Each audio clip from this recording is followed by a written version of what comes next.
Hey guys, I hope it's a lovely day for you. So today what I have in front of you is a front grill. ये एक car की front grille है जो कि Hyundai Venue या फिर Audi की cars में रहता है।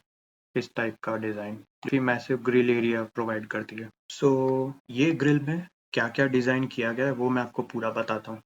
सबसे पहले तो जो ग्रिल है उसका ग्रिड पूरा, तो ये जो फ्रंट ग्रिल रहती है ये एल्यूमिनियम एलॉय की बनी रहती है जो कि एक anti corrosion, waterproof and durable होना चाहिए। ऑब्वियसली शाइनी तो होना ही चाहिए। Then we have the fibre material जिसके ऊपर ये अटैच की जाती है। तो यहाँ येलो पोर्शन फाइबर बॉडी आप कह सकते हो और ये एल्यूमिनियम बॉडी है। और आप देख सकते हैं डिटेलिंग काफ़ी बढ़िया है क्योंकि ऑब्वियसली ये एक computer aided engineering design software है, तो इसमें डिटेलिंग एकदम एग्जैक्ट रहती है। मतलब यहाँ पे डिज़ाइनर्स अपनी क्रिएटिविटी रख सकते हैं विथ इंजीनियरिंग फीचर्स।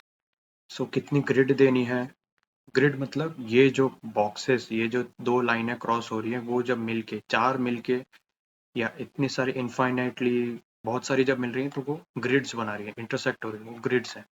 तो इसीलिए हम ग्रिड्स बोलते हैं, ये ग्रिल की ग्रिड्स रहती हैं। और यहाँ जैसा कि डिजाइन में है कि थोड़ा सा प्रोट्रूडेड है, मतलब सा बाहर निकला हुआ है। अब ये जरूरी नहीं कि एक स्टैंडर्ड डिजाइन ऐसे ही बनता है, ये अलग अलग कार्स का जैसा डिज़ाइन उनमें फाइनलाइज हुआ है या सैंक्शन हुई है उस हिसाब से बनती है। अब ये जो डिज़ाइन है इसमें दो डिज़ाइनर्स इन्वॉल्व रहते हैं, एक तो सरफेस ए या स्केचर और दूसरा होता है डिज़ाइन इंजीनियर। तो सरफेस ए या स्केचर जो रहता है वो अपनी इमेजिनेशन से ये क्रिएट करता है जो फ्रंट विजिबल पोर्शन रहेगा। मतलब ये फ्रंट पोर्शन है, जो भी इसको देख रहा है सामने से तो ये पोर्शन दिखेगा, तो ये डिज़ाइन किया जाता है जो सरफेस ए स्केचर रहता है। ये चीज़ वो डिज़ाइन करता है क्योंकि ऑब्वियसली वही लोग डिज़ाइन करते हैं ये गाड़ी को। उसके बाद जो पीछे का मतलब इसको थिकनेस देना है और किस हिसाब से ये बाकी पार्ट्स के साथ असेंबल हो सके, फिट हो सके, जिससे कि कोई भी फ्लैश ना हो बीच में। फ्लैश मतलब अगर दो पार्ट को जोड़ रहे हैं उसको जब हम उसके ऊपर से समझो आप जस्ट जो इंस्पेक्शन वाले रहते हैं वो उसके ऊपर हाथ से फील करते हैं कि वो सरफेस एक इक्वल लाइन में आ रहा है कि नहीं।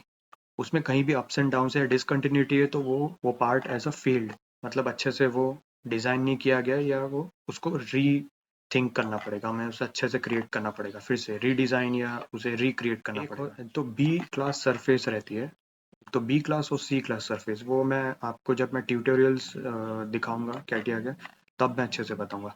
हालांकि शीट मेटल में ऐसा नहीं होता है, बस उसमें बी क्लास रहता है जो कि हमें क्रिएट करना रहता है।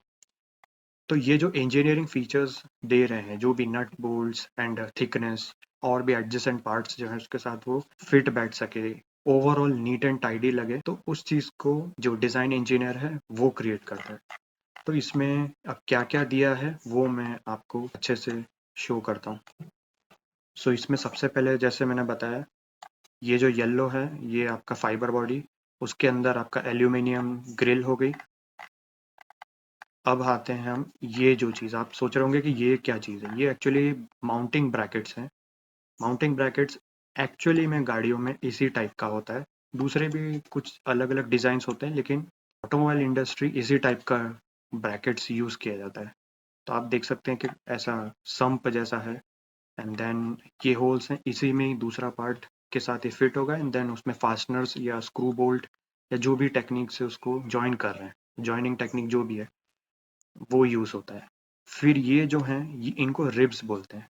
ये रिब्स इसलिए होते हैं कि ये जो भी एंगल्ड पार्ट्स होते हैं उसको स्ट्रेंथ देने के लिए, क्योंकि एंगल्ड पार्ट बहुत ज़्यादा लायबल रहते हैं बेंड होने के लिए, तो बेंडिंग से बचाने के लिए ये चीज़ हेल्प करती है। इसमें आप देख सकते हैं कि एक भी चीज़ शार्प नहीं है, तो ये इसलिए होता है कि शार्प एजेस बहुत जल्दी रब हो जाते हैं और वो पार्ट को नुकसान पहुंचाते हैं, इसलिए एजेस को हमेशा कर्व्ड एंड स्मूथ रखना है, तो वो ही ध्यान में रखा गया है।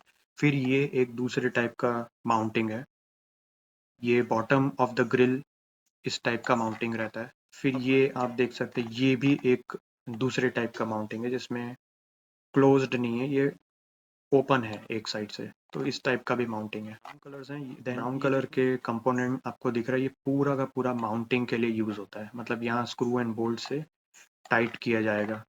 और फिर एडजेसेंट पार्ट्स जैसे कि इस टाइप का ये रहेगा। तो साइड में और इधर हेडलाइट्स रहेंगी, तो हेडलाइट के साथ भी आपको काफ़ी कुछ बॉडी कंपोनेंट्स रहेंगे, प्लास्टिक या फाइबर, एल्यूमिनियम जो भी है। नीचे आपका बम्पर रहेगा और ऊपर आपका हुड रहेगा या फिर बॉनेट कह सकते हैं। तो इस तरीके का इसका डिज़ाइन रहता है। अब इसको ये सेम पार्ट को हम कैटिया में ओपन करते हैं। So I will go to file then open. Simply I will select grill जो कि मेरी एक स्टेप फाइल है।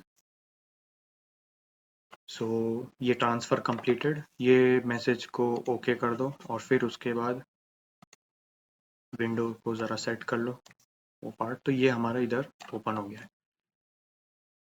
तो आप देख सकते हैं कि ये वही सेम पार्ट है, ग्रिल जो कि एनएक्स में क्रिएट की थी, वही हमने इसमें लेके आ गए। अब ये ऐसा क्यों कैटिया में ओपन किया है? क्योंकि एनएक्स जनरली यूज़ होता है शीट मेटल डिज़ाइन के लिए। तो यहाँ पे शीट मेटल डिज़ाइन इंजीनियर है, उसने तो पूरा पार्ट कंप्लीट कर दिया। लेकिन अब जो प्लास्टिक डिज़ाइन इंजीनियर्स रहेंगे, बम्पर बनाएंगे, सो उनको ऐसा हो सकता है कि डिज़ाइन करना पड़ेगा। तो उसमें कैसे डिज़ाइन करेंगे? तो वो इस ग्रिल का रेफरेंस लेंगे। तो यहाँ पे लाइंस हैं और फिर ऐसे ऑपरेशंस कैरी आउट करेंगे उस बम्पर को डिज़ाइन करने में। तो वो इसी ग्रिल के रेफरेंस से वो यूज़ करते हुए करेंगे। जैसे कि सबसे पहली चीज़ है कि इसका कर्वेचर। सो यहाँ पे इसका कर्वेचर आप देख सकते, कर्वेचर ये है, जो ये कर्व इसका, ये जो पूरी जो ऑरेंज लाइन आप हाईलाइट करो वो, तो ये इसका कर्व है। अगर इस कर्व को हम करें तो एक पूरा सर्कल बन जाता है। तो ये एक स्पेसिफिक कर्व है जिसका कुछ रेडियस है, तो वही सेम रेडियस के हिसाब से ही हमें बम्पर का भी कर्व देना पड़ेगा। तो उसके लिए वो ये वाला मॉडल को कंसिडर करेंगे इसको और फिर डिज़ाइन करना शुरू करेंगे। मैं आपको एडिशनल थोड़े पॉइंट्स बताता हूँ कि बम्पर जो रहता है वो एक्राइलो नाइट्राइल ब्यूटेडाइन स्ट्रीन एबीएस से बना हुआ रहता है, जिसकी प्रॉपर्टीज़ हैं हाई रिजिडिटी, काफ़ी मजबूत रहता है, गुड इम्पैक्ट रेजिस्टेंस, मतलब अगर क्रैश हो या कुछ हो तो वो काफ़ी हद तक का लोड रेजिस्ट कर सकता है।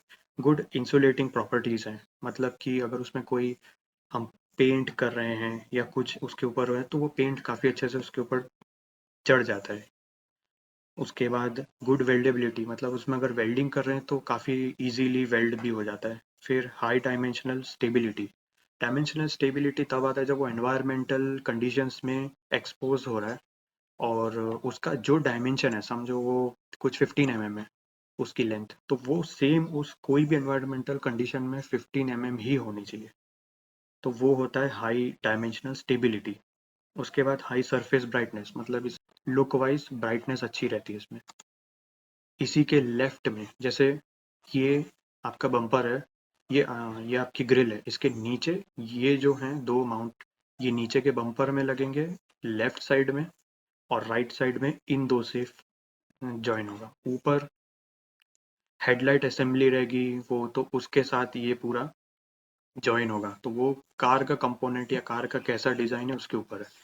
तो हेडलाइट जो रहती है वो पॉलीकार्बोनेट या पीसी मटेरियल से बनी हुई रहती है, जिसकी एक्सलेंट ट्रांसपेरेंसी रहती है, high weathering resistance, non flammability, heat resistant रहता है। अब इसमें ऊपर आप देखेंगे जो इसका ऊपर का यहाँ पे हुड आता है, तो वो हुड भी अच्छे से इसके साथ टाइटली क्लोज होना चाहिए, तब वो ओवरऑल सरफेस फिनिश बोलो या दिखने में वो चीज़ बहुत ही अपीलिंग लगनी चाहिए। सो कहीं भी अगर गैप ज़्यादा है as a overall finish part जो है तो वो अच्छा नहीं लगेगा। ओवरऑल कार में ही आप देखो कहीं भी अगर गैप्स ज़्यादा, एक जगह ज़्यादा या बीच में ब्लैक एरिया जो बोलते हैं, गैप्स अगर हुए तो उसमें ब्लैक एरिया कहा जाता है उसे। तो ब्लैक एरिया अगर विजिबल ज़्यादा है तो वो कार अच्छी नहीं लगती, एक कंटिन्यूटी या फ्लैश नहीं होना चाहिए। तो वो सो हम वापस आते हैं नेक्स्ट पे। सो ये हमारा मेन ग्रिल जो मैंने डिज़ाइन की थी।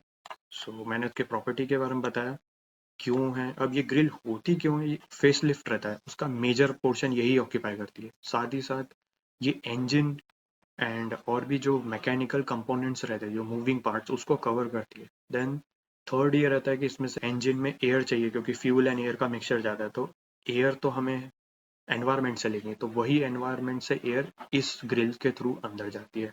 और अंदर ही इंजन का सबसे प्राइमरी पार्ट वो एयर इनटेक सिस्टम, तो वो इसी ग्रिल से आई हुई एयर को फिर सक इन करता है इंजन के अंदर और फिर वो फर्दर यूज़ होता है।